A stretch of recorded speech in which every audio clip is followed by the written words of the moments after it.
पर जी कह रहे हैं कि जब पश्चिमी संस्कृति हमें प्रत्यक्ष एवं अप्रत्यक्ष रूप से प्रभावित कर रही है एवं अध्यात्म के मार्ग में रुकावट पैदा कर रही है, ऐसे में क्या आध्यात्मिक चेतना के साथ साथ स्वदेशी भाव जागरण कितना आवश्यक? नहीं, स्वदेशी भाव ही अध्यात्म है हमारा, वो अलग बात नहीं है। स्वदेशी भाव ही हमारा आध्यात्मिक है। देखो, अध्यात्म इन बाहरी बातों पर ज्यादा चिंतन नहीं करता। हमारा मुख्य चिंतन है इंद्रिय और मन को संयम में रखना। आप समझो, क्या देसी कपड़ा पहन करके व्यभिचार नहीं हो सकता? गंदे आचरण नहीं हो सकते? आप विचार करो, भारत अध्यात्म है।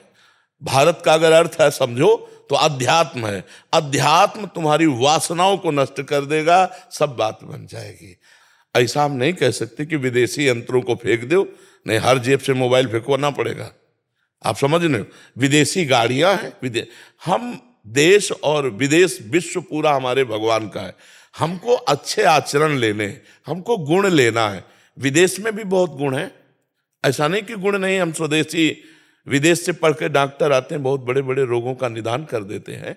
बहुत अच्छी क्वालिटी का जो विज्ञान है विदेश में, जो वो हम उसको ग्रहण करते हैं। बहुत सी ऐसी चीजें हैं जो हमारे लिए लाभदायक हैं। विदेशी औषधियां भी हैं, विदेशी यंत्र भी हैं, विदेशी बहुत से ऐसे। लेकिन हम विदेशी गंदे आचरण क्यों स्वीकार करें? हम गंदी बात क्यों हम यहां से ये नहीं बोल सकते कि केवल आप, ऐसे नहीं कह सकते। संस्कृति पे जो हमला है, मैं उस अध्यात्म, उसको हम शब्द में अध्यात्म कहते हैं। अध्यात्म, वही आप जो कहना चाहते हो, हम उसको एक तरफ इसलिए काट दिया कि कहीं उस शब्द पे ना आया जाए। अब आप अगर किसी एक को खड़ा करो और उसमें जांच करो तो हरे कपड़ा लत्ता मोबाइल कुछ ना कुछ हमें लगता है इससे हमें कोई फर्क नहीं पड़ने वाला। फर्क पड़ने वाला है आचरण से। ये जो हम विदेशी आचरण अपने में उतार रहे हैं, ये लिव इन रिलेशन भारत का नहीं है। ये गर्ल फ्रेंड और बॉयफ्रेंड भारत का नहीं है। ये जो व्यभिचार मनोरंजन प्रवृत्ति बढ़ रही है भारतीय नहीं है, ये मोबाइल से विदेशी देखी गई है। और वही जो अपने को वीआईपी समझा जाता है ना, उन्हीं की दुर्गति हो रही है। क्यों?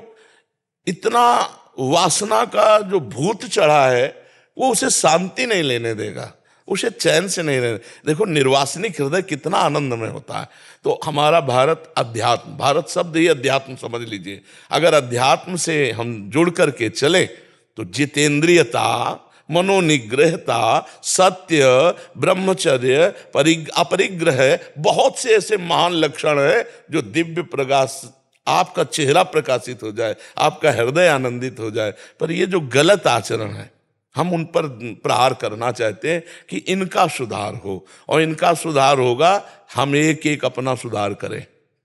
अब आप विचार करो, छोटा सा तुम्हारा बच्चा और तुम खुद बाप होकर उसका शोषण कर रहे हो, ये मतलब ये तो पशुओं में, मनुष्यों में तो नहीं पाया जाता। ये क्या है?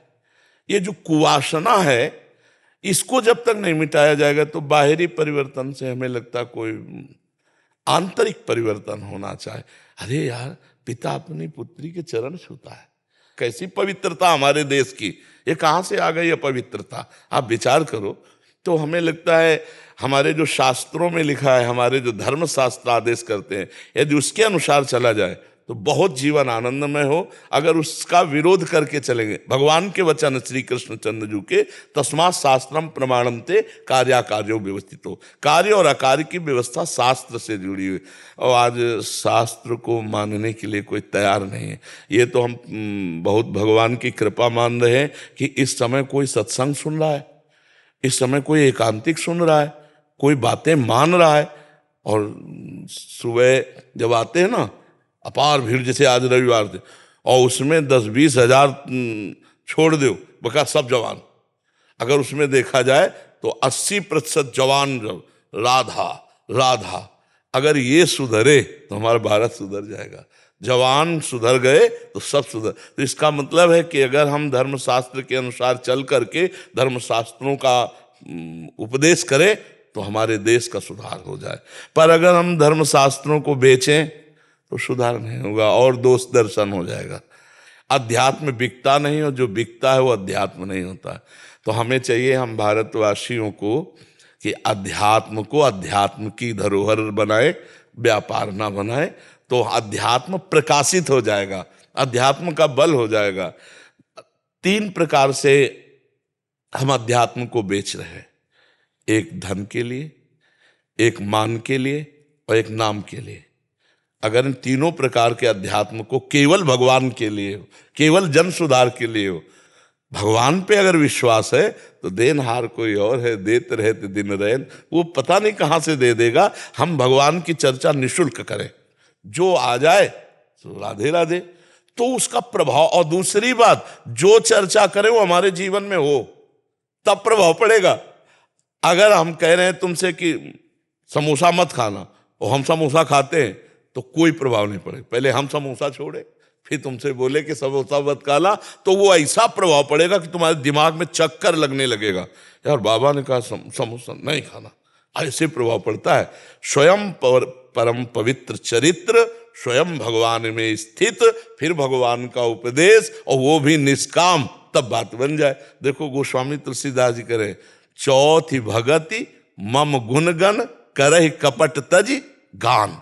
कपट क्या? यही कपट। गान तो कर रहे प्रभु का, नाम अपना चाहते, रुपया अपने लिए चाहते, मान चाहते, फिर उसका प्रभाव नहीं पड़ता। तो हम सबको चाहिए कि अध्यात्म को अध्यात्म की तरह हम बांटें, और अध्यात्म से ही जगत कल्याण हो सकता है, अध्यात्म से ही हमारी बुद्धि। कितने ऐसे नौजवान हैं जिन्होंने बताया कि हम शराब छोड़ दिए, मांस छोड़ दिए, और गंदी बातें छोड़ दी, अब हम सही मार्ग में चल रहे हैं, अब राधा राधा जप रहे, तो थोड़ा हृदय में शीतलता होती कि भगवान बड़े कृपालु हैं, जो बात इनकी समझ में आ रही है, इनका मंगल हो रहा है, नहीं बोलना बेकार है। अगर सुधार ना हो तो बकवास ही हुआ कि नहीं हुआ, फिर बेमतलब बोलना रहा। तो आप भी जो सुन रहे, आप सुधरो, पूरा भारत सुधर जाएगा। हम लोग क्या करते हैं, दूसरों को सुधारना चाहते हैं, अपने बिगड़ैल है, दूसरों को सुधारना चाहते हैं, तो कभी ऐसा नहीं हो सकता। हम सुधरें, आप सुधरो, आप सुधरो, भारत का हिस्सा सुधरने लगा, धीरे धीरे सब सुधर जाएंगे। रवीश कुमार जी। राधा वल्लभ जी। श्री हरिवंश महाराज जी। महाराज जी, मेरा प्रश्न यह है कि आपने कई बार एकांतिक वार्तालाप में कहा है कि स्थूल से सूक्ष्म श्रेष्ठ है, सूक्ष्म से कारण शरीर श्रेष्ठ है, और कारण से तुरिया श्रेष्ठ है। महाराज जी, क्या तुरियावस्था ही जीव को आत्मबोध कराती है? भजन करते करते आत्मबोध का ही नाम तुरियावस्था है। वो स्थिति ऐसी होती है जैसे सुषुप्ति में है ना, कोई स्फुरण नहीं होता, ना अच्छा ना बुरा, पर वो गाढ़ निद्रा में सोया हुआ तमोगुण का लक्षण है। और वो त्रिगुणातीत अवस्था, सतोगुण रजोगुण तमोगुण, तीनों से परे है और स्मरण रहित है, कोई भी स्फुरण नहीं, सत ना सत, अपने स्वरूप में। जो तुरीय अवस्था है वो अपने स्वरूप में, जब तक स्मृति है तब तक वो ब्रह्मबोध संपन्न महापुरुष नहीं। स्मृति चिंतन का ही लोप हो गया, चिंतन शून्य। मुक्त पुरुष कैसा होता है? वो चिंतन शून्य, कोई चिंतन नहीं, न सत ना सत का, शांतम, वो शांत। जैसे घड़ी का सेल है, चलो तो सेकंड की सुई सेकंड की, मिनट की मिनट में, घंटा की घंटा। ये होता है ज्ञानी पुरुष की स्थिति। और जो भक्ति की स्थिति होती है, गाढ़ चिंतन, इतना गाढ़ चिंतन कि अपने प्रभु के सिवा कोई चिंतन नहीं, ब्रह्म नहीं, माया नहीं, नहीं जीव नहीं काल, अपनी हूं सुधि ना रही, एक रहे नंदलाल। गाढ़ चिंतन भगवदाकार, और वो सत असत चिंतन शून्य, आत्मस्वरूप में स्थित जीवन मुक्त महापुरुष। जो अंतःकरण की अगर कोई भी स्फुरणाएं, शरीर की जो क्रियाएं, उनका वो किंचन मात्र करता नहीं होता। जैसे दूसरे शरीर में क्रियाएं हो रही, ऐसे उसके शरीर में हो रही। वो खाता हुआ, पीता हुआ, चलता हुआ, सूंघता हुआ भी नहीं करता, कुछ नहीं करता, ना वो कोई क्रिया और ना वो कोई चिंतन। अब गुणानुगुण वर्तनते क्रिया हो रही, गुणानुगुण वर्तनते चिंतन हो रहा है, वो अचिंत्य स्थिति में स्थित है, उसे तुरीय अवस्था कहते हैं। जैसे गाढ़ नींद में नहीं होता, कोई चिंतन नहीं होता, अगर स्वप्न में आ जाए तो चिंतन शुरू हो जाता है। और जागृत में आए तो फिर और चिंतन शुरू हो जाता है, लेकिन सुषुप्ति में चिंतन नहीं होता। ऐसे वो जागृत में चिंतन रहित होता है। कितना कठिन है स्थिति। एक सेकंड के लिए मन नहीं रुकता, चिंतन चल रहा ना, उसी को घसीट करके निरोध कर देना, चिंतन रहित कर देना, तब वो तुरीय अवस्था होती है। उसी और क्या, भजन में इतने सामर्थ्य, जो चाहोगे वो हो जाएगा। भजन से ही तो होता है। पहले सत्य चिंतन से असत चिंतन का त्याग हुआ, फिर सत स्वरूप में स्थित होकर सब चिंतन छूट गया। एक बार उड़िया बाबा जी मोहनपुर में विराजमान थे, तो कुछ भक्त लोग दर्शन करने गए, रो के चिल्ला के आके बोले बाबा तो पधार गए। ऐसी तो सब लोग भागे। अरे बोले ये नए नए लोग हैं, दर्शन नहीं किए इस स्थिति का, वो लोग रोज करते थे। मतलब 10-10, 12-12 घंटे पद्मासन में बैठे हैं, मक्खी अंदर से मुंह में जा रही, बाहर निकल रही, आंखें खुली, पलक नहीं झपक रही, नाड़ी देखो वो धड़कन नहीं, प्राण स्पंद, असंप्रज्ञाति विचक्षणा समाधि, योगी की चरम सीमा, बिल्कुल मृत प्राय शरीर। ऐसे चेक करोगे तो नाड़ी नहीं मिलेगी, पलक नहीं झपकेगी, अब आंखें जैसे मुर्दे की नहीं खुली की खुली रहेगी। मुंह खुल गया तो खुल गया, बंद है तो बंद है। तो बाबा के 2 दांत ऐसे ऊपर थे तो प्राय मुंह खुल जाता था। मृत प्राय, शून्य, एकदम सच्चिदानंद में। अब ये सब कठिन स्थिति है, कोई ऐसी थोड़ी होती है। ज्ञान की चरम सीमा, 8 भूमिकाएं ज्ञान की हैं। पहले प्रथम भूमिका में भोगों का तो त्याग करे, लोक परलोक के समस्त भोगों का त्याग, नाम जप करे, भगवान की आराधना करे, वही सब दे देते। सोई जाने जय देव जनाई, वही अपना परिचय दे देते हैं, वही ब्रह्म है, वही आत्मा है, वही सब कुछ है जी। मनीष जी मिर्जापुर से। राधा वल्लभ श्री राधा वल्लभ श्री हरिवंश महाराज जी। महाराज जी, आपने कई बार सत्संग में बताया कि हमारे अंतःकरण पर 3 गुणों का प्रभाव पड़ता है। आपकी कृपा से ही हम अधम जीवों पर सतोगुण का प्रभाव आने पर शरीर पुलकित होने लगता है, अतः अशुर प्रभाव भी होने लग जाता है, वाणी से शब्द भी नहीं निकलते। परंतु महाराज जी, आप तो प्रेम के समुद्र होते हुए भी व्यवहारिक क्रिया कैसे कर लेते हैं? ये हमें खुद पता नहीं, ये हमें खुद पता नहीं। तो इन लोगों ने भी प्रश्न किया था, ये हमें खुद पता नहीं। बस इतना जरूर बताते हैं कि जैसे किसी का सिस्टम हैक कर लिया जाए ना, और वो चलावे, तो फिर उसका कोई बस तो रहता नहीं, क्योंकि सिस्टम हैक हो गया। तो हमारा पूरा सिस्टम हैक हो चुका है, हमारे सिस्टम को चलाया जाए। अब समझ पाओ तो समझ पाओ, सिस्टम को हैक कर लिया गया और चलाने वाला चला रहा है, हम केवल देख रहे हैं, हम चला नहीं पा रहे। ये हमारे चलाने से नहीं है, ये सिस्टम हैक कर लिया गया है। जब मैं था तब हरि नहीं, अब हरि है मैं ना है। तो कैसे जो पास रहते हैं वो जानते हैं कि हमारे बस का नहीं, ये जो भी हो रहा है ये सब प्रभु स्वयं संचालन कर रहे हैं, मेरे बस का नहीं, मेरे बस का नहीं। तो ये सारा का सारा खेल प्रभु के हाथ का है। भाई जी हनुमान प्रसाद पोद्दार जी ने जयदयाल गोयनका जी को लिखा, अब हमारे हाथ से कोई भी कार्य नहीं हो पाएगा। अब मैं गंगा किनारे एक पर्णकुटी छवाकर बस वहां रोना चाहता हूँ एकांत में बैठकर, प्रिया प्रीतम के लिए। उनका नहीं, संपादन का कार्य भगवान ने आपको दिया है। तो ऐसे हो तो 20-20 घंटे कलम लिए हुए, ऐसे 20-20 घंटे समाधिस्थ रहते कलम लिए हुए। भाई जी महाराज संपादन का कार्य करना है, तो फिर आदेश श्याम बंका जी संभाले। तो भाई जी की स्थिति ऐसी, पर भगवान सब कार्य कराते हैं। आचार्य देखो साक्षात प्रेम रूप होते हैं, पर प्रगट में आकर वो सब करते हैं ना, तो वो भगवान कराते हैं। अभी जब तक अहम बचता है तब तक हमें लगता है ऐसा कैसे हो सकता है, और जब भगवान बैठ जाते हैं तो सब कार्य। मूकम करोति वाचालम पंगुम लंघयते गिरिम यत् कृपातमहं वंदे परमानंद माधवम। वही सब या रास्य रघुनाथ कर बेगिन जाले कोय, और जो जाने रघुपति कृपा तो सपने मोह न होए। वही बैठ करके संचालन करते हैं हृदय में। अपने बस की तो बात नहीं है, अपने तो बस ऐसे है कि जरा सा हट जाए तो अभी धम्म से गिरे मिले नहीं, वही संभाले, वही पकड़े, वही चला रहे हैं, वही बुला रहे हैं, वही सब कार्य कर रहे हैं। आज हम लोग दर्शाते कहते हो कब जब हमारा साधन करते करते अहम समर्पित हो जाए। बंधन का मूल कारण अहंकार है। संस्कृति मूल शूल प्रदनाना, सकल शोकदायक अभिमाना। तो देहाभिमान जो जागृत हो चुका, मैं पुरुष हूँ, मैं स्त्री हूँ, मैं करता हूँ, मैं भोगता हूँ, भजन करते करते जब दिव्य ज्ञान उत्पन्न होता है तो हम अपने को अलग देखते हैं शरीर से। शरीर में रहते हुए भी शरीर से अलग, और शरीर अलग है ही है। देखो कहे ना, वो जो थे वो तो चले गए, अब शरीर ही रह गया, तो शरीर से अलग है, वो तो अलग चले गए, लेकिन उसको कोई नहीं जानता। अगर जीते जी उसी को जान ले तो वही आत्मस्वरूप में स्थिति है।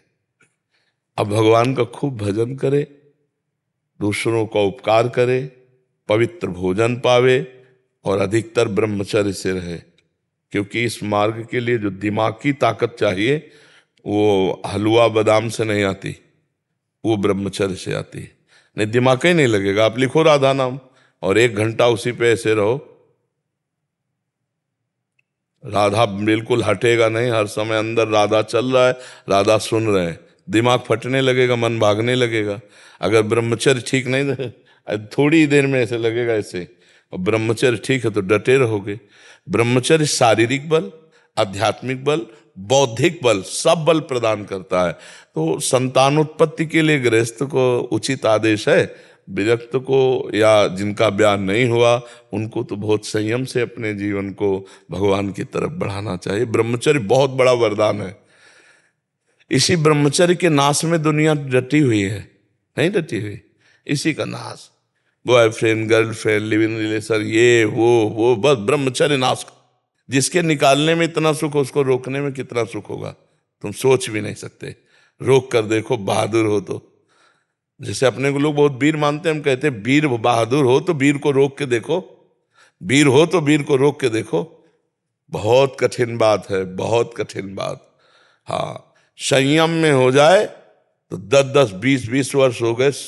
ऐसे ऐसे साधक हैं जिनको स्वप्न दोषी नहीं हुआ, ऐसे ऊर्ध्वरेता। तो फिर तो हम कह रहे हैं कम से कम संयम से चलो। गृहस्थी के लिए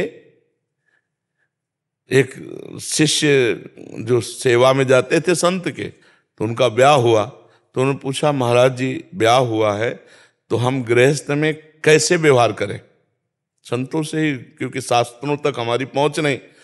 तो उन्होंने कहा कि उत्तम बात तो यह है कि संतानोत्पत्ति के लिए ही केवल शास्त्र आदेश करते हैं। तो उनका गुरु जी ऐसा तो नहीं हो सकता, गृहस्थी में है कि संतान उत्पत्ति के लिए। तो उनका 1 वर्ष में एक बार, गुरु जी 1 साल में एक बार तो दोनों का रह पाना बहुत कठिन होगा। तो उनका 6 महीने में एक बार। तो उनका गुरु जी 6 महीना भी बहुत होता है। तो उनका फिर आखिरी बात है, धर्मशास्त्र जो आदेश करते हैं, माताएं बहनें जब मासिक धर्म से युक्त हो जाती है और पवित्र हो जाती है तो फिर 1 महीने में एक बार का ऐसा। तो उन्होंने कहा कि गुरुजी महीने में एक बार बहुत कठिन होता है। तो उनका कफन ले और माथे में बांध ले, जो मना सकता है, मतलब मृत्यु को सर में बांध ले, जो मना वैसे करो। शास्त्र जो आदेश करता है उसके अनुसार चलोगे तो सुखी रहोगे। जब तक ब्याह ना हो तब तक ब्रह्मचारी रहे। ब्रह्मचर्य बहुत बड़ा व्रत है, बहुत बड़ी अमृतत्व है उसमें। मतलब भगवान की कृपा से ब्रह्मचर्य में बहुत बड़ी ताकत। ब्रह्मचर्य से रहो, भगवान का नाम जप करो, हर समस्या का समाधान है। हर समस्या से लड़ने की सामर्थ्य आप में रहेगी, आप में एक दिव्यता रहेगी, आप में दिव्य, सारी दिव्यताएं आप में है। पर दिव्यता की खोज तो कोई करने चल नहीं रहा और दिव्यता नष्ट करके भोगों में अपना नाश कर रहा है। नए आज सत्संग में यही कह रहे थे कि नौजवान जवान बच्चे घुटने दर्द कर रहे, कमर दर्द कर रहे, दिखाई नहीं दे रहा, ये परेशानी वो परेशानी, और मनमानी आचरण करते हैं। तो अगर हम सही ढंग से चलें तो हमारे अंदर दिव्य शक्तियां हैं। हम उन दिव्य शक्तियों को जागृत करें, जिधर जो चाहो। जो चाहो आप प्राप्त कर सकते हो, जो चाहो। यही तो मनुष्य जीवन की दिव्यता है। पर यहाँ चाह इतनी गंदी हो गई कि हम दिव्यता की तरफ बढ़ ही नहीं पा रहे, उसी में गिर पा रहे, उसी में गिरते चले जा रहे हैं जी। बस हमारी सबसे अपनी तरफ से प्रार्थना है, ज्यादा शास्त्र की बातें तो नहीं समझ पा रहे हो। एक बात हमारी केवल समझ लो, सब प्रश्नों का उत्तर है। यदि आपका चरित्र पवित्र है, बच्चा हो, बच्ची हो, जवान हो, बूढ़े हो, आपका चरित्र तो समझ रहे ना, चरित्र पवित्र। यदि आपका चरित्र पवित्र है और आप कोई नशा नहीं करते, मांस आदि नहीं खाते और नाम जप करते हो, इतने से सब हो जाएगा। ज्यादा मतलब शास्त्र का ज्ञान तो बहुत कठिन है, सहज बात समझ लो। तुम्हारा जीवन पवित्र मतलब चरित्र पवित्र। ओ अंग्रेजी में एक कहावत, हमको तो अंग्रेजी आती नहीं लेकिन उसका अर्थ आता है।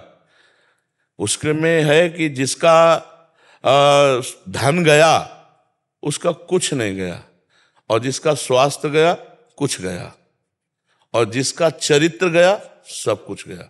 और आज के नौजवानों का क्या विचार है, चरित्र में गया तो कुछ। देखो ना, चरित्र के महत्व को ना समझने के कारण नौकरी के लिए, लोभ लालच के लिए, मनोरंजन के लिए अपने चरित्र को बेच रहे। उल्टा है ना। हाँ, अंग्रेजी में क्या कहते हैं? Money is lost, nothing is lost. If health is lost, something is lost. हाँ। If character is lost, everything is. Everything lost. तो अरुणा सोनी जी, काशी से। राधे राधे महाराज जी। महाराज जी, विषयों में इतना मन फंस गया है कि नाम जब करते पता ही नहीं चलता कि ये कब विषय चिंतन में चला जाता है। महाराज जी, ऐसे में कैसे अपने मन को फिर से?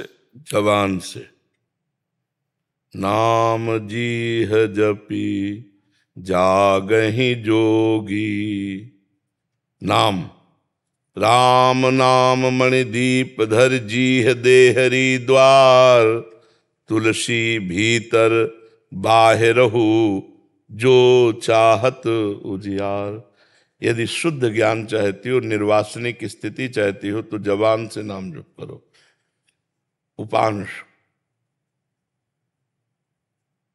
जप रहे हैं, कोई जान भी नहीं रहा क्या कर रहे हैं, पर जबान हिलनी चाहिए। यद जिह्वाग्ये वर्तते नाम तुभ्यम अहो बत सुपचतो गरियान, यद जिह्वाग्ये वर्तते नाम तो, जिसकी जिह्वा का अग्रभाग हिलता रहता है, नाम उच्चारण राधा राधा राधा राधा, सब ठीक हो जाएगा। अब सोचो कि नाम जप होता तो सिद्धों का है, साधक को करना पड़ता है। अभ्यास, अभ्यास बहुत बड़ी जोर की चीज है। तो अभी असत अभ्यास किया मन ने, इंद्रियों ने, तो जब हम सत अभ्यास में लगना चाहते हैं तो बाधा पहुंचाता है, बार बार वही आता है। अब सत अभ्यास करके असत अभ्यास को नष्ट कर दो तो सत ही बचेगा, फिर वही चलने लगेगा। श्वास ही नाम, नाम ही श्वासा, नाम श्वास को भेद मिटावे, रोम रोम जब रग रग बोले, तब कुछ स्वाद नाम को पावे।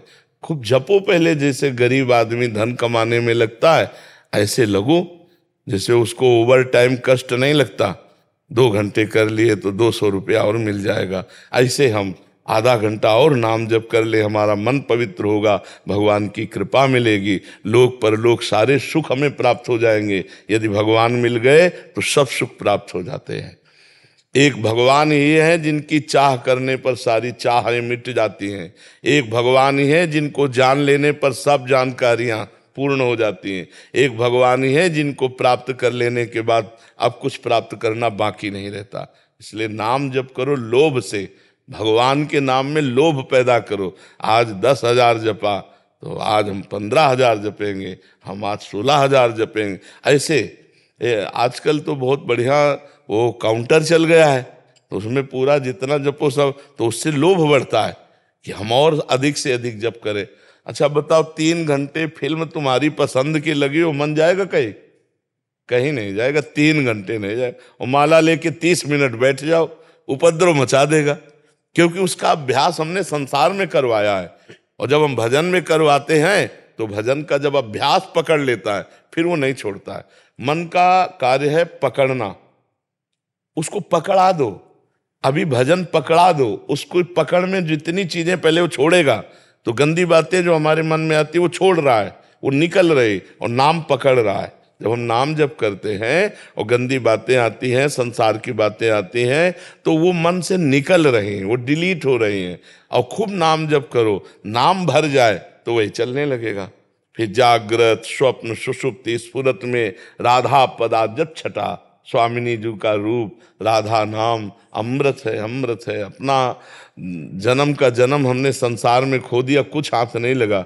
थोड़े दिन भजन करके देखो फिर कैसा लगता है। और भजन ऐसे थोड़ी किया जाता है कि आसन में बैठ के केवल, गृहस्थी में ऐसा भजन नहीं होता। सोहनी कर रहे राधा राधा राधा, रसोई बना रहे राधा राधा राधा, कपड़े धो रहे अंदर राधा राधा राधा। शरीर से कर्म करो और मन और जबान से नाम जप करो, ऐसे भजन करो। भगवान अर्जुन जी को कहते हैं मामुनिस्मर युद्ध च, मेरा स्मरण और युद्ध करो। तो अपने अपने कर्तव्य का पालन करते हुए धीरे धीरे अंदर नाम जप करो। क्या परेशानी, कोई पैसा लगता है? भाई किसान हो तो कितने घंटे फावड़ा चलाते हो, व्यापारी हो तो कितने घंटे कहाँ रहते हैं, नौकरी है तो कितने घंटे रहती है। और उस नौकरी में क्या हर समय तुम दिमाग और हर समय शरीर लगाओ? थोड़ा अवसर मिले राधा राधा राधा राधा राधा राधा। और फिर इसके बाद जो मनोरंजन में समय नष्ट करते हो, प्रमाद में समय नष्ट करते हो, वो भजन में दे दो, भगवान की प्राप्ति हो जाएगी। समझ पा रहे हैं आप? पिछले 15-16 सालों से मैं शिव मंत्र का जाप करता हूँ, जो दीक्षा लिया हूँ। आपको नहीं जानता था। पिछले साल स्वप्न में हमारे हनुमान जी आए स्वप्न में, और उन्होंने कहा तेरा फाइल क्लियर हो गया। और उसके अगले दिन पहली बार लाइफ में आपका मैंने वीडियो देखा, और उस दिन से देख रहा हूँ। तो मेरा एक क्वेश्चन है कि वो फाइल और आपका एंट्री हमारे जिंदगी में और उस दिन से देखना क्या मतलब? हम तो यही समझते हैं कि जब द्रवै दीन दयालु राघो तो साधु संगति पाइए। जब रघुनाथ जी हनुमान जी कृपा किए विभीषण जी पर, रघुनाथ जी कृपा किए तो हनुमान जी को भेजा, और हनुमान जी ने जब कृपा की तो विभीषण जी राम जी के दर्शन पाए, राम जी की शरण में आए। तो हमें लगता है हनुमान जी कृपा करके आपको संत समागम दिए हैं, साधु समागम दिए, और जिसे साधु समागम मिल गए उसकी फाइल क्लियर ही होती है। महत संगत तो दुर्लभ। जय जय श्री महाराज जी, एक बात बता दीजिए। जैसे आप हम सब हित महाप्रभु जी के मार्ग से जुड़े हैं और उन्हीं की कृपा से चल रहे हैं, और सब अन्य अन्य मार्गों से जुड़े हैं। हम सबका चयन श्री जी की कृपा से हुआ या किसी पूर्व की किसी उससे हुआ है? श्री जी की कृपा से। क्योंकि हरिवंश कृपा हरिवंश कहें, हरिवंश कहें हरिवंश लहें, हरिवंश सुलाभ सदा तिनके, सुख संपत्ति दंपति जू जिनके। हरिवंश नाम हरिवंश की कृपा से कहा। वृंदावन धाम श्री राधिका कृपा बिन सबके मनन अगम्य। तो हमारा तो सब कुछ कृपा से चल रहा है। हमारा पूर्व प्रारब्ध नहीं है इतना जोरदार कि महारानी की शरणागत हो जाए, वृंदावन धाम आ जाए, हरिवंश नाम में प्रीति हो जाए। ये कृपा से होती, हरिवंश कृपा। सेवक जी कह रहे ना, हरिवंश कृपा हरिवंश कहें, हरिवंश कहें हरिवंश। इसमें प्रारब्ध जोरदार नहीं है, इसमें कृपा जोरदार है। श्री जी की कृपा अपने जैसे अधमों को जहाँ संभाव्योपि विरंचि नारद शिव स्वयं भुआ दे नया, वो हमारी महारानी जो है वहाँ हमको शरणागति दिलाई। और वो महारानी जो जिनके अधीन है वो हितसजनी जो हैं, वो हरिवंश महाप्रभु के रूप में आचार्य रूप से हमें स्वीकार किए। ये केवल कृपा है, ये केवल कृपा है। कृपा श्री जी की मूर्तिमान बपू धारण किए तो हरिवंश नाम हुआ। हरिवंश महाप्रभु को कृपा रूप जो वप धर्यो, साक्षात श्री जी की कृपा ने जब देह धारण किया तो हरिवंश नाम हुआ। तो ये कृपा से ही है, अपना प्रारब्ध नहीं है। तापस कुमार विश्वई जी गुजरात से। श्री हरिवंश राधा वल्लभ श्री हरिवंश महाराज जी। महाराज जी, पिछले 1 साल से आपके द्वारा जो सत्संग होता है उस पर चलने का प्रयास कर रहा हूँ। गुरुदेव, मन को समझाने की मेरी अभी स्थिति नहीं है, पर ये आप कहते हैं कि ये हमारा शत्रु भी है मित्र भी है, पर ये मन दूसरों की निंदा करने से रुकता नहीं है महाराज जी। निंदा करने में नहीं, निंदा करने में तो हमको बिल्कुल कोई पॉइंट नहीं समझ में आता कि हम दूसरे के विषय की निंदा क्यों करें। अगर हम सही हों तो दूसरे की निंदा करने का अधिकार रखते हैं। विचार करो, आप खुद बैक से सोचो, बैक से सोचो, अपना जज तुम बनो, वकालत हम कर रहे हैं। आप पीछे बैक से अभी तक देखो, क्या आप निंदनीय कार्य नहीं किए? फिर आपका अधिकार कैसे दूसरे को निंदा कर देने का? भाई अगर हम गंदे आचरण किए हैं और भगवान मुझे कृपा करके अच्छे मार्ग में चला रहे हैं, तो आज जो गंदा कर रहा है कल उसके ऊपर भी कृपा होगी ना। तो हमको निंदा करने का अधिकार कैसे बन सकता है? और अच्छे जब हो जाएंगे तो सच्ची अच्छाई ये है कि उसमें किसी को दोष दर्शन ही नहीं होगा, तो दोनों प्रकार से निंदा नहीं बनती। जो हमें चाहिए वो है नहीं, और जब वो आ जाएगी तब किसी में दोष दर्शन होगा नहीं। उमा जे राम चरण रत विगत काम मद को और निज प्रभु में देखे जगत।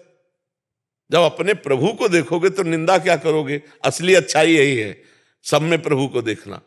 अब अभी स्थिति है नहीं, तो जब हम खुद अपना घर नहीं साफ कर पा रहे तो दूसरे के दरवाजे में कूड़ा देख कर क्यों निंदा करें? तेरे भावे जो करे भलो बुरो संसार नारायण, तू बैठ के अपनो भवन बुहार। दूसरे की निंदा करने जैसा कोई भी पाप हमारे हृदय को मलिन नहीं करता। पर निंदा के किए ते आवत नहीं कछु हाथ, मूर्ख पर्वत पाप को ले चल अपने साथ। और कहीं भक्तन निंदा, तो भक्तन निंदा अति बुरी भूल करो जिन कोय, किए सुकृत बहु जन्म के क्षण में डाले को। साधु अवज्ञा तुरंत भवानी कर कल्याण। हमें क्या लेना देना? हमको अपना काम बनाना है, अपना घर साफ करना है, और अपना जैसा चश्मा होता है वैसे ही हमको रंग दिखाई देता है। अगर हमारा चश्मा अच्छा हो जाएगा हमें सब अच्छे दिखाई देंगे। सच्ची मानो, हमें कोई भी पापी या दुष्ट नहीं दिखाई देता। क्यों? अगर पाप और दुष्टता है तो हमें पापी दुष्ट दिखाई देगा, नहीं तो सब हमको यही लगता है कि हमारे भगवान इन रूपों में आए, मेरे भगवान इन रूपों में दर्शन देने आए और हमारे को बोलने का सौभाग्य दे रहे हैं प्रश्न करके। ऐसा नहीं कि आप अज्ञानी आए हो, नहीं, हमारे भगवान इन रूपों में आकर हमें बोलने का सौभाग्य दे रहे हैं, प्रश्न करते हैं और बैठकर श्रोता बन करके सुनते हैं। जैसे संदीपनी जी के सामने बैठ के सुनते, मेरे भगवान इतने रूपों में बैठे हुए हैं।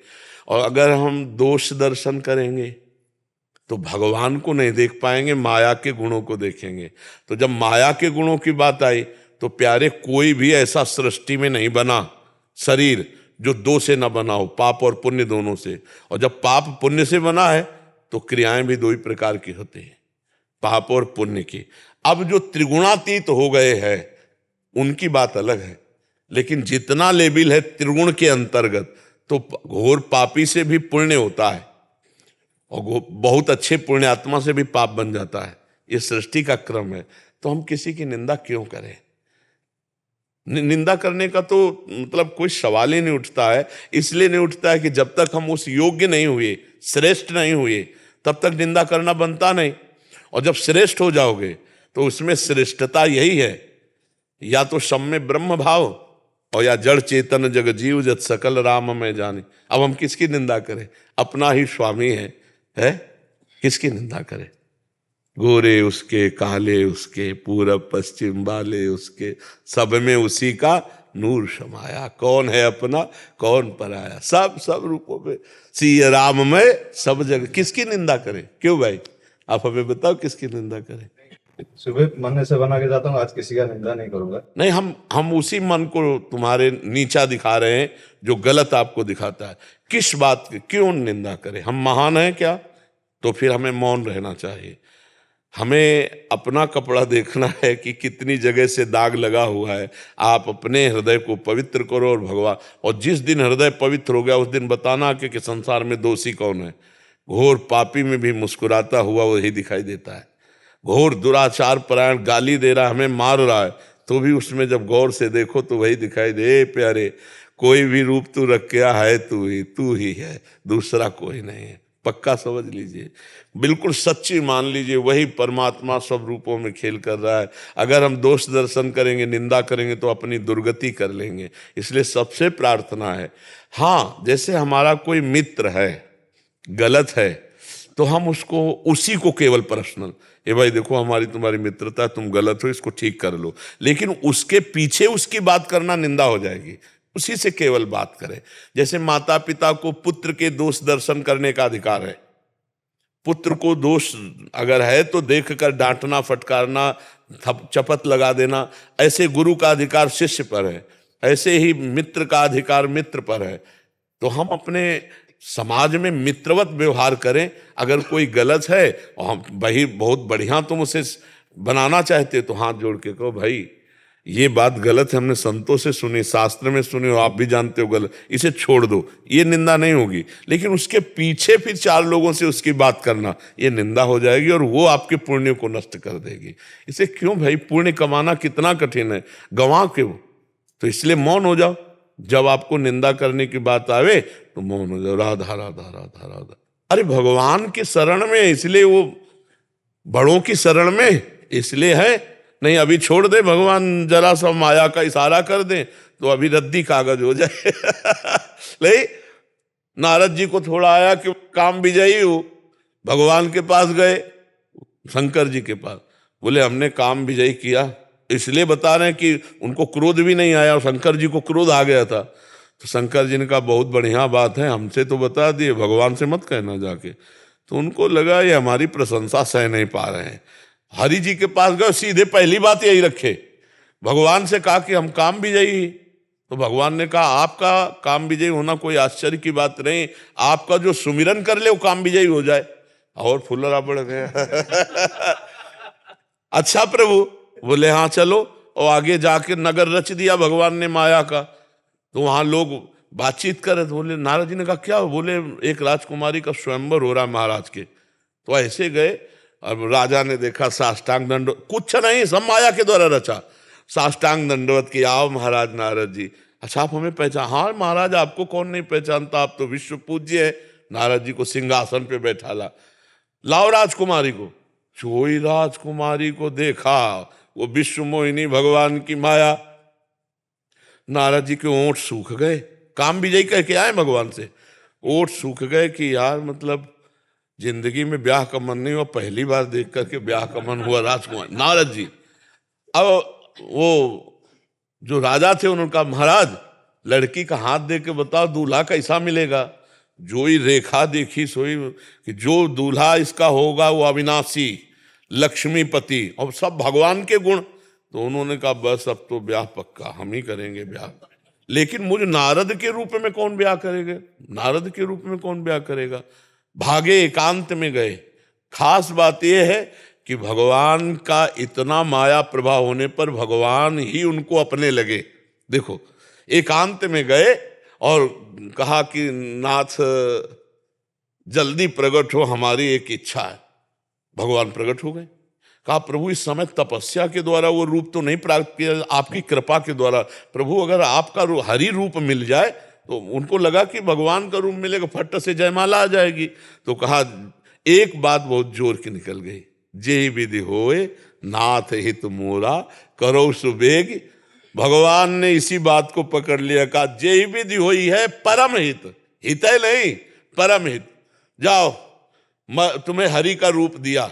नारद जी बड़े खुश हो गए, हरि और हरि बंदर को भी कहते हैं। अब वो सभा में गए तो सबको नारद जी दिखाई देते थे।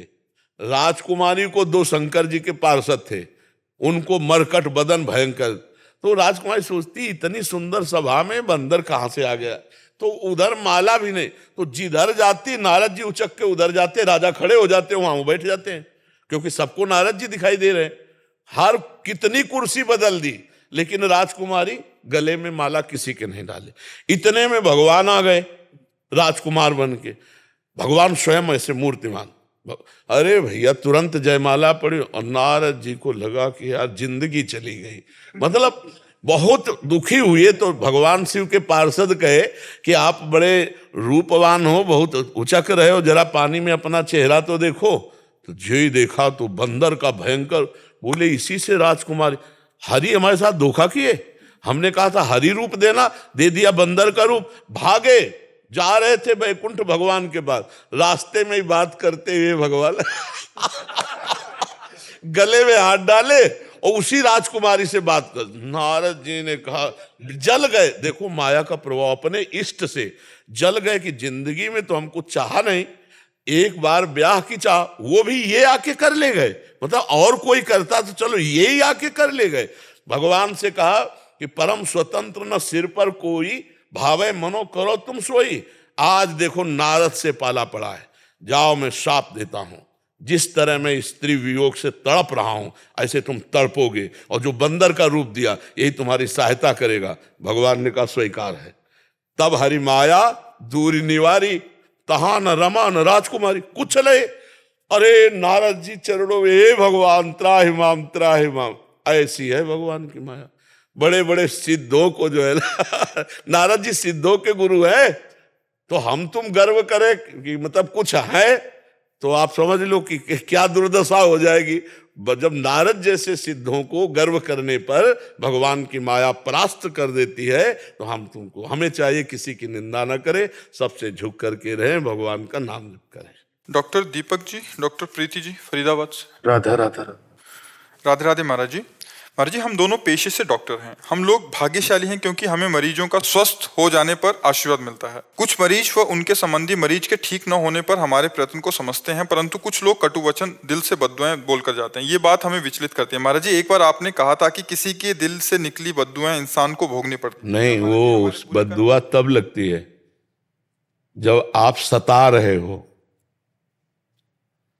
आप पैसे अधिक ऐंठ रहे हो, और आपको जो ज्ञान है डॉक्टरी का उसका आप प्रयोग सही नहीं कर रहे हो, और मरीज से अर्थ की बहुत मांग करके उनको सता रहे हो, वो तब लगे जब आपने अपने जो विज्ञान के द्वारा सीखा है उसका पूरा प्रयोग कर रहे हैं, उचित भेंट ले रहे हैं।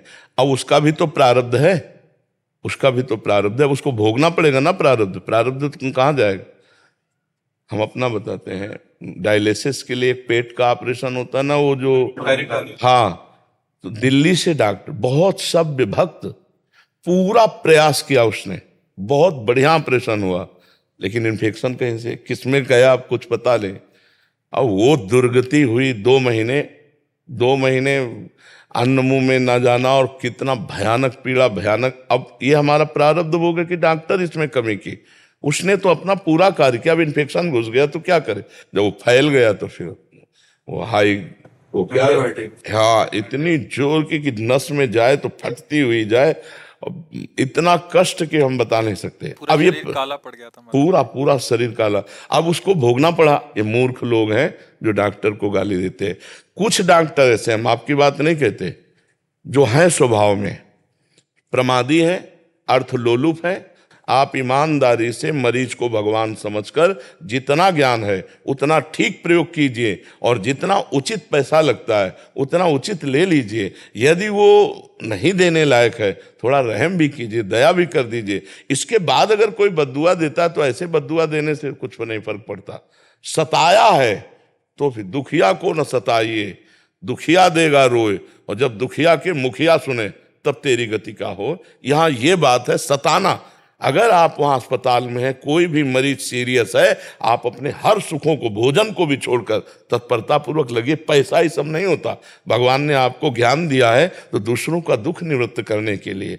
1-2 मरीजों के पैसे नहीं लोगे तो तुम भूखो थोड़ी मर जाओगे, उसका आशीर्वाद आएगा।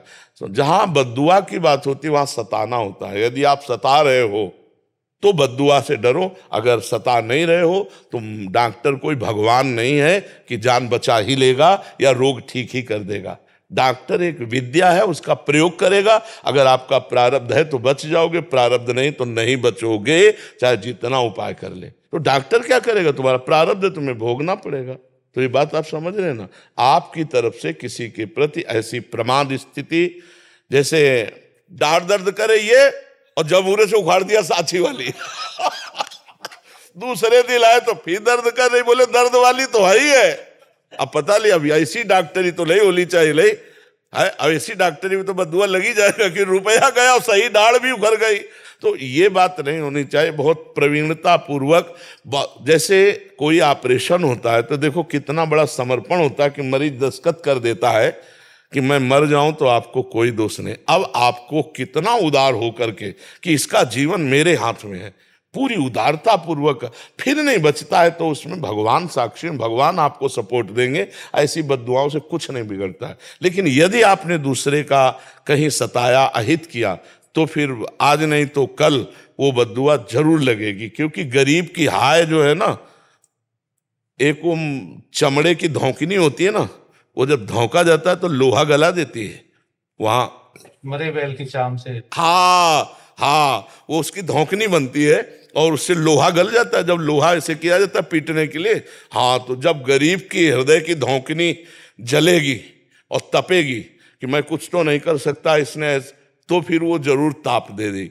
पर आप कोई भगवान नहीं हो, आप केवल डॉक्टर हो, आप उपाय करोगे। बचना ना बचना ये भगवान के हाथ की बात है, ठीक होना ना ठीक होना ये उसके प्रारब्ध की बात है। आप अपना प्रयोग सही कर दीजिए। ठीक समझ में आ रहा है ना महाराज जी? लेकिन ज्यादातर डॉक्टर अपना अच्छा ही करते हैं जो करते हैं। ऐसे एग्जाम्पल बहुत कम आते हैं कि उनके द्वारा, जैसे आपने अभी एग्जाम्पल दिया, आपका गलत ऑपरेशन कर दिया, ये हमें एक, लेकिन पूरे भारत में जो ऑपरेशन हो रहे हैं, जो मरीज ठीक हो रहे हैं, बहुत सारे ठीक हो रहे हैं जी। लेकिन हम लोग पहले ही मोटिवेट होते हैं कि भाई कोई भी आए वो पहले ही डॉक्टर पे शक करते हैं। नहीं, हमने एक ये भी उदाहरण दिया कि पहले आप जैसे आप लिखवा लेते हैं कि अगर आपके शरीर का कुछ होता है तो मैं जिम्मेदार नहीं, तो वो दस्तखत करता है नहीं। महाराज जी, जो कॉम्प्लिकेशन होते हैं, जो हो सकते हैं किसी मरीज में, वो हम पहले ही साइन करा लेते हैं कि भाई ये सब हो सकता है जी आपके मरीज में जी। तो हम ये देखते हैं ना कि उसका आत्मसमर्पण पूरा है कि नहीं। वो आप पर संशय तो नहीं कर रहा। अगर संशय आप कहते हो डाउट, अगर डाउट करे तो ये ना लिखे कोई, वो लिखता है। अब आपको भगवान की तरह उसकी पूरी सुरक्षा करनी। वहां ना उसके कोई घर का होगा, ना उसका कोई मित्र होगा, केवल आप ही उसके जीवन दाता होंगे। तो वहां आपकी सावधानी, विशेषता की जरूरत है। महाराज जी आप ठीक कह रहे हैं, लेकिन एक तो एग्जाम्पल के कारण बाकी सब जो अच्छा काम कर रहे हैं, तो उनके अच्छाई के लिए भी हम कह रहे हैं, उनके अच्छाई के लिए लेगा, उसको सुनाएंगे नहीं, अब सुना। हाँ, अगर हम अच्छाई से चलते हैं तो अच्छाई की बात को कोई दबा नहीं सकता। लेकिन अगर अर्थ प्रधान चलते हैं तो इसमें कई ऐसे उदाहरण हैं कि जिनमें डॉक्टरों को अर्थ प्रधानता में देखा जाता है। तो हम उस अर्थ प्रधानता के दोष से रहित करने के लिए आपको सचेत करते हैं। आपका चरित्र पवित्र हो, आपके विचार पवित्र हो, आप अच्छे डॉक्टर बने, लेकिन आप में न धन की तृष्णा हो और न सताने की कोई चाह हो, तो आपको कोई भी दी हुई बद्दुआ वो आपको परेशान नहीं कर सकती। तो आप जैसे सही या आप जैसे अच्छे डॉक्टर, हम सबको निंदा नहीं करते हैं, लेकिन हम इस बात पर भी बोलते हैं कि आपको धन की प्रधानता नहीं रखनी। आप मरीज को समझिए, वो आपकी शरण में आया है, आपको पूर्णतः आप ध्यान देना पड़ेगा। तो अगर कोई भी 1, 2, 4 डॉक्टर ऐसा करते हैं और लोग जब विरोध करते हैं, तो उनमें और आप में यही अंतर होना चाहिए कि हम डॉक्टर की कमी को भी देखें और समाज की पीड़ा को भी देखें। जब समाज धन लगाता है ना, तो उसकी आकांक्षा होती है, तो हमारी तरफ से सफलता पूर्ण होनी चाहिए। अब हम बार बार ये भी कहा है कि डॉक्टर कोई भगवान नहीं होता कि बचा ही लेगा। डॉक्टर के कर्म के बाद तुम्हारा भी कर्म लागू है। अगर तुम्हें भोगना है, तो हमने अपना उदाहरण दिया कि मुझे 2 महीने भोगना पड़ा, और डॉक्टर साधु स्वभाव का, पूर्ण 1 भी रुपया लेने की आकांक्षा न रखने वाला, पूरा प्रयास किया। अब इन्फेक्शन क्या करे? तो हमने दोनों पक्ष के उदाहरण दिए हैं। तो आप में दोष नहीं होना चाहिए, तो आपको किसी भी तरह का भय भी नहीं होना चाहिए कि कोई बद्दुआ देगा तो आपकी हानि हो जाएगी। और देखो, ये तो होगा, जब कार्य असफल होगा तो वो आपको गाली देगा, वो आपके विरोध भाव में होगा, क्योंकि उसने कामना की थी कि ये मरीज ठीक हो जाए, मेरा भाई ठीक हो जाए, मेरा पुत्र ठीक हो जाए। आपने पूरा प्रयास किया, तो उसकी पीड़ा को समझना होगा। हमको उसकी गाली सुनने पर कोई दुख नहीं होना चाहिए, क्योंकि वो अपने भाव से दे रहा है, क्योंकि उसके प्रियजन का निधन हो गया या प्रियजन की सफलता नहीं प्राप्त हुई जो हमारे द्वारा होनी चाहिए। हमने प्रयास पूरा किया है, तो आपको निराश नहीं होना चाहिए और उसके कटु वचन सुनकर उदास नहीं होना चाहिए, क्योंकि वो एक पीड़ा में है। वो इतना विवेकी नहीं है कि वो इस धर्म की बात को जानता हो कि हमारा प्रारब्ध भी तो प्रबल हो सकता है, पर अपनी डॉक्टरी में कमजोरी नहीं होनी चाहिए। बहुत से, आपको सच्ची बताएं, बहुत से ऐसे डॉक्टर हैं जो धर्म पूर्वक अपनी जेब से पैसा लगाकर दूसरों का हित कर रहे हैं, और बहुत से ऐसे हैं जो दूसरों की मतलब कमजोरी को शोषण वृत्ति के द्वारा दुख पहुंचा रहे हैं। दोनों पक्ष हैं, अंधेरा और प्रकाश, अच्छा और बुरा हर जगह पाया जाता है। तो वो बुराई आप में ना हो, इसलिए हमने इस बात को कही है कि वो बुराइयां ना रखो। इसके बाद कोई बददुआ दे तो तुम्हारा बाल बांका भी नहीं हो सकता। समझ पा रहे हो आप? हाँ, लेकिन हम उस बात का विरोध करते हैं जो विरोध करने लायक है। आप अर्थ लोलुप मत बनिए। आपको जितना ज्ञान है उतना सम्यक रूप से कीजिए, इसके बाद फिर आप चिंता मत कीजिए। कोई गाली दे या, अब ये इतनी हम जनता से जरूर प्रार्थना करते हैं, फिर कहते हैं वही शब्द कि डॉक्टर भगवान नहीं कि वो बचा ही ले। डॉक्टर प्रयास कर रहा है औषधि और ऑपरेशन के द्वारा। अब अगर आपका कर्म है कि आज से आखिरी श्वास है तो आप मरोगे, चाहे डॉक्टर के यहाँ जाओ चाहे यहाँ ना जाओ। अगर कर्म भोगना है तो लाख चाहे उपाय कर ले, कितना भी बड़ा विज्ञ डॉक्टर हो, सफल नहीं होगा ऑपरेशन, भोगना ही पड़ेगा। तो हमें लगता है कि फिर उसके चरित्र पर संशय करना, उसकी डॉक्टरी पर संशय करना, ऐसा नहीं करना चाहिए। पर दोनों पक्ष की बात हम कहते हैं। और जो डॉक्टर ऐसा करते हो संभालने नहीं तो यहां भी दुर्गति होगी और नरक भी मिलेगा। क्योंकि जीव जो है जब तुम्हारी शरण में आ गया तो तुमको बहुत सफाई से, बहुत पवित्रता से उस जीव की रक्षा करने का भार भगवान ने दिया है। अब जैसे बन सके। कई बार ऐसे होते हैं कि इतने खर्चे होते हैं कि कुछ गरीब लोगों की सामर्थ्य नहीं होती। तो हमें लगता है अगर भगवान ने डॉक्टरी दी है और कुछ ऐसी व्यवस्था दी तो ऐसे गरीबों का सहयोग भी कर देना चाहिए कि हम ऑपरेशन की फीस माफ़ करते हैं। मतलब हम सब तुम्हारा खर्चा तो नहीं ले सकते, लेकिन हम अपनी ऑपरेशन की फीस माफ़ करते हैं, दवा की आप व्यवस्था कर लो। इससे भगवान आप पर कृपा करेंगे, भगवान आप पर प्रसन्न होंगे। समझ पा रहे हैं आप? महाराज जी, यही था कि इलाज मैंने देखा है कि जो इलाज मैं दे रहा हूँ और मेरा साथी दे रहा है, अगर मेरे पे मरीज का ज्यादा विश्वास है तो मरीज ठीक हो जाता है। अगर उस सेम इलाज से सेम जो दवाई हम दोनों सेम दे रहे हैं, मरीज लेकिन मेरे पे विश्वास करके आया है तो ठीक हो जाता है। आजकल सोसाइटी में क्या हो रहा है कि विश्वास खत्म हो रहा है। लेकिन महाराज जी, हमको तो 24 घंटे और 365 दिन वहीं रहना पड़ता है अस्पताल में। हमें तो वहीं हंसना है, वहीं खाना है, वहीं सब काम। तो मरीज के प्रति उदासीनता दिखा दे। नहीं, उदासीनता नहीं महाराज। ये नहीं, ये जो प्रसंग हमने बताया, इस प्रसंग में आप क्या कहोगे? इसमें तो गलती है। अगर पेशेंट पीड़ा में हो तो पहले उनको हेड करना चाहिए। आप 365 दिन लगे हो तो आप 1-2 घंटे आराम करने के लिए निकालते हो ना। लेकिन जिस समय तैनात हो उस समय आपको मनोरंजन, उस समय आपको अपने सुख को नहीं देखना। हम देखते हैं कि जब मरीज आता है तो डॉक्टर की सेवा होती है, नहीं एसी कुर्सी में बैठने को भी मिलता है, हर समय खड़े नहीं रहते, हर समय ऑपरेशन नहीं होता, हर समय मरीज से आप नहीं मिलते। लेकिन अगर मरीज आ गया है और इमरजेंसी में गए थे तो हमको बाहर से जो पता चलता है, बाहर से जो बात चलती है, उसी बात को आपको सामने रखा कि आपके सामने मरीज आवे उसे भगवान समझकर तत्काल, अगर इमरजेंसी में है, सहज में है तो 10-5 मिनट चलता है, लेकिन इमरजेंसी में है तो फिर बात समझना। बस यही सावधानी आप अगर रखोगे ना तो ये आपकी जो श्रद्धा है ना कि हमारे डॉक्टरों की इज्जत बचे, हमारे डॉक्टरों के प्रति विश्वास भावना आ जाए ना, तो अपने आप आ जाएगी, क्योंकि आप सत्य से चल रहे हो। आपका प्रश्न था कि लोग हमको बद्दुआ देंगे तो महाराज जी लगेगी कि नहीं, तो हमने कहा आप अपने कर्तव्य का पालन कीजिए, ठीक नियम से आप जैसा डॉक्टरी सीखे हो, इसके बाद आप प्रयास किए तो उसका कर्म है। अगर वो ठीक नहीं होता, वो बद्दुआ देते, कोई बद्दुआ बिगाड़ नहीं करेगी। लेकिन यदि कहीं ऐसे डॉक्टरों वाली बात है, आप अच्छे हो, आप अच्छाई से चलो, समाज की सेवा करो, और हमें लगता है कि अच्छाई पर विश्वास हो ही जाता है।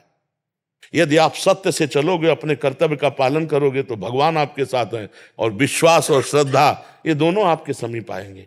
तो असावधानी, प्रमाद स्थिति और गलती, ये 3 बातें हमें सुधारना है।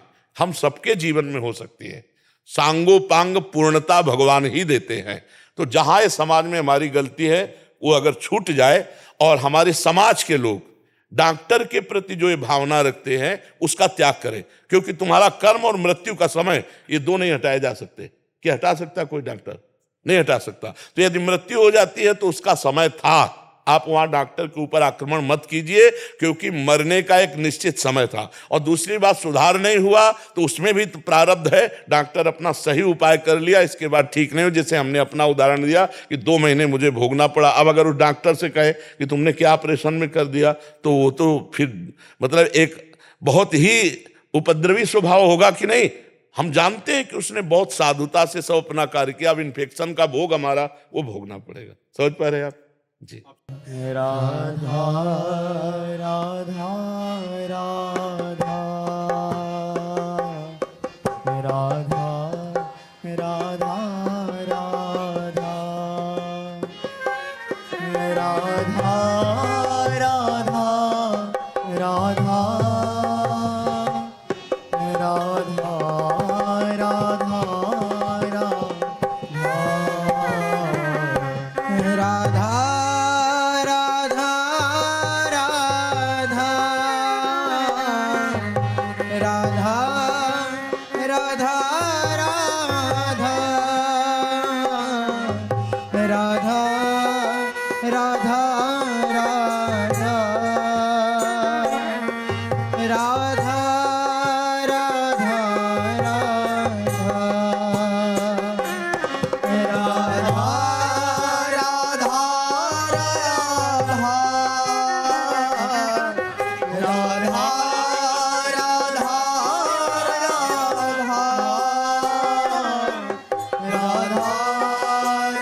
राधा राधा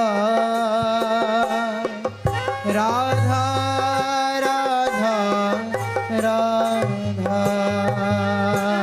राधा राधा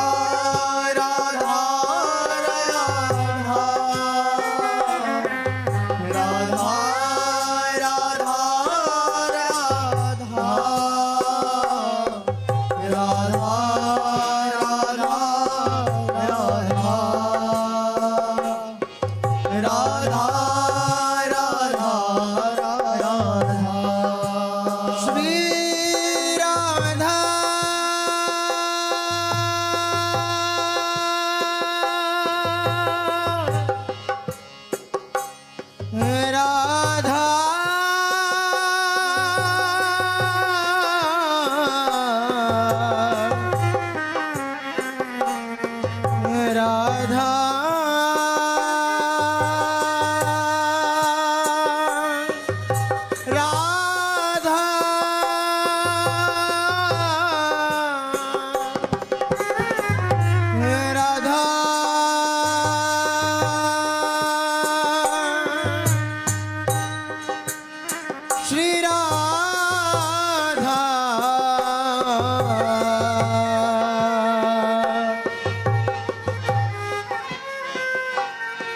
राधा